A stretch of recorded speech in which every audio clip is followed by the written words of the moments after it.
Hello guys, we are here with one more shift challenge and one more free-to-play team to achieve 22 million damage. So this time we gonna do Chaos Shadows Necrosis, the one that takes 100% more fire damage. And this one is a bit more complicated than the Chaos Shadows, but not too much. So basically, this guy at 6 and 12 seconds is going to get this random buff from these 4, so 15% attack up, defense up, 30% damage up or damage reduction, and then he's going to do necrotic damage to all enemies. And when he has more than one or more buffs, the damage dealt by this skill will ignore shield, immortality, invisibility. So it's really important that or you need to dispel these buffs, or then you need to give him some buff prohibition to inhibit him to get these buffs, and that's what I did with this comp. So let's check. It's the fire one, and this is it, the comp I'm using. So again, I'm just gonna talk about the strategy and then I'll start the fight and show all the gear I'm using on each hero. So I'm using the aura 24% from Isolde, this one here, and I have some timings as well.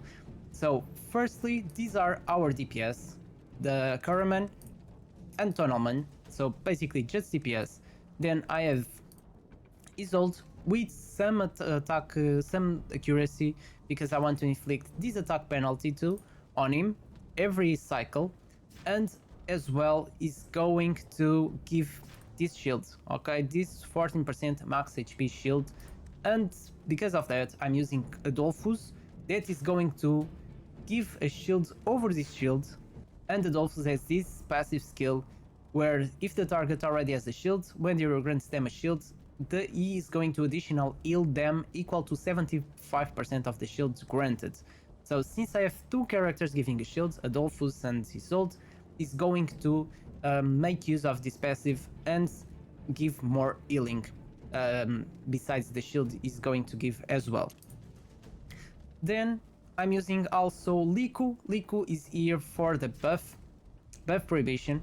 So I'm using some accuracy on her. I need 270 at least, and we want to make sure she's going to give this buff prohibition every cycle, every turn, before this boss uses the ultimate skill and does insane damage to everyone.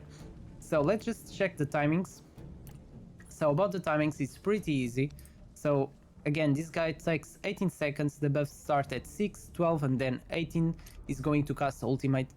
So our result is going, she's pretty fast, 17.6 seconds because of the gear, I'll show you in a second. And she's going to cast the first skill at 15 seconds, okay?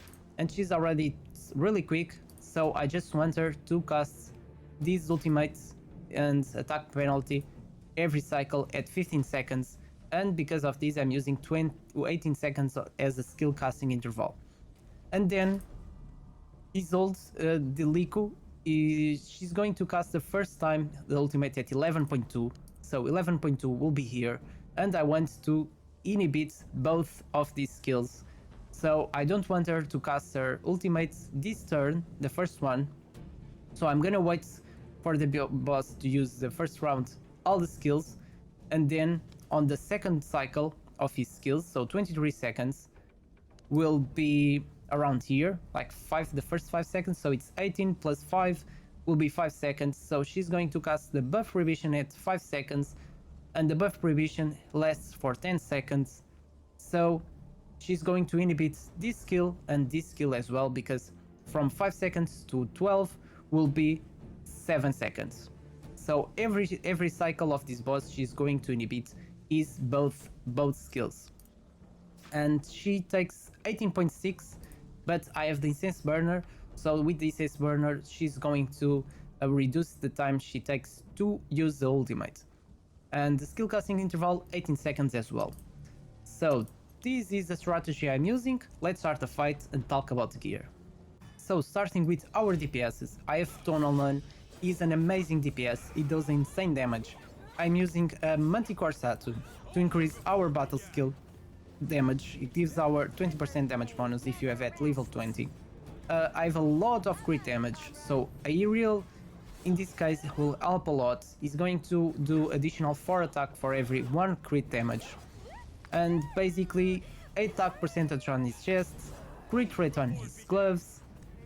You can use a regular legendary. If you have a mythic one, will be even better because he got increased damage with defense penalty. Then crit damage on this one, and more attack or defense stats. It's up to you, the best gem with the best stats, main stat and substats that you have.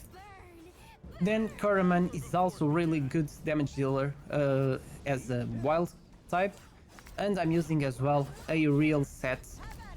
Attack percentage on the chest and then enhanced crit rate with the mythic. If you have a mythic for him, will be amazing. If not, just use a regular legendary. And then crit damage and a good gem on this side, and eyeball as the artifact. Now the good ones, the important ones that will help us to keep everyone alive and defeat this boss. So on his ult, I'm using the Crown of Thorn Clint to inflict defense penalty, and I need accuracy because she's going to inflict attack penalty too as well. On the gems, I'm using accuracy on this one because these ones has the bigger main stat for accuracy.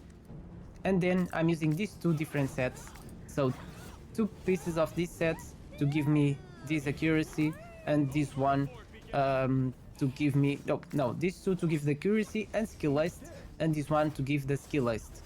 And also the HP percentage will help as well with the shield.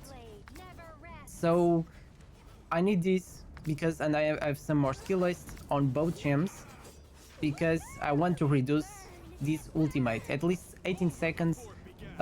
If you have like 18.1 or 18.2, 18.3, you should be fine, because at least if she keep casting the attack penalty before 18 seconds until you finish the fight, 5 minutes, you should be fine. And basically this is it for her. Then we have Adolphus with this artifact to increase our shield and give some enlightenment as well, because his shield increases with enlightenment and targets max HP.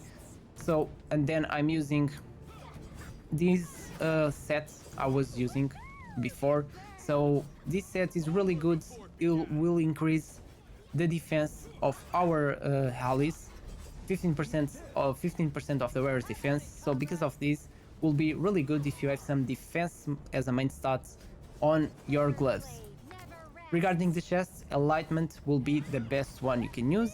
And again, if you have a mythic gear with this effect, will be the best one you can use. If not, use a regular legendary. Then some more enlightenment here and some more attack here.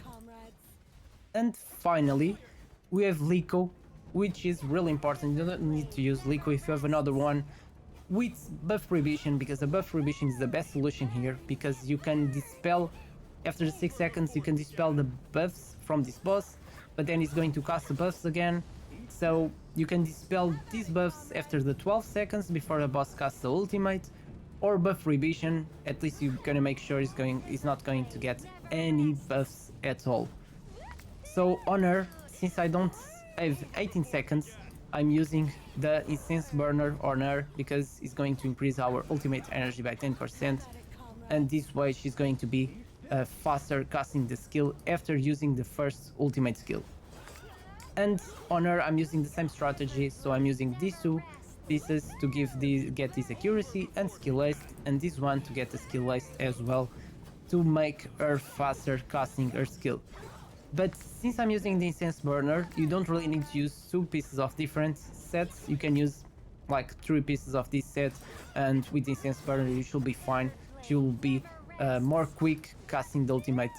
And yeah, she's going to help with the healing as well, with the battle skill, and she's also giving some accuracy up to herself. So her accuracy will be even higher, so she is not going to miss any buff prohibition. So guys, this is it. We did 23 million damage. As you guys can see, for this one you need a better gear if you want to use the same team, or if you have better DPS heroes like legendaries or something like that, use them because they're gonna help. You really need a good gear to achieve 22 million damage on this guy, and you can replace some of these heroes You can replace the DPSs for on another two that are stronger, and then the Isolde and the Dolphus are more tricky to replace because Isolde is giving attack penalty and shield, so she's helping a lot on this fight. And also Adolphus is giving the shield and healing. She is giving a lot of support in this team, so it's hard to replace him. But if you have a better tank with that can support and give attack penalty as well, you can replace him.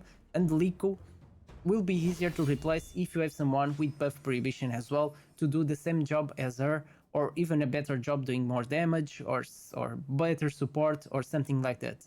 So I hope with this lineup you will be able to do 22 million damage with a free-to-play team on this one, because you have 1 week to farm some gear if you don't have it yet.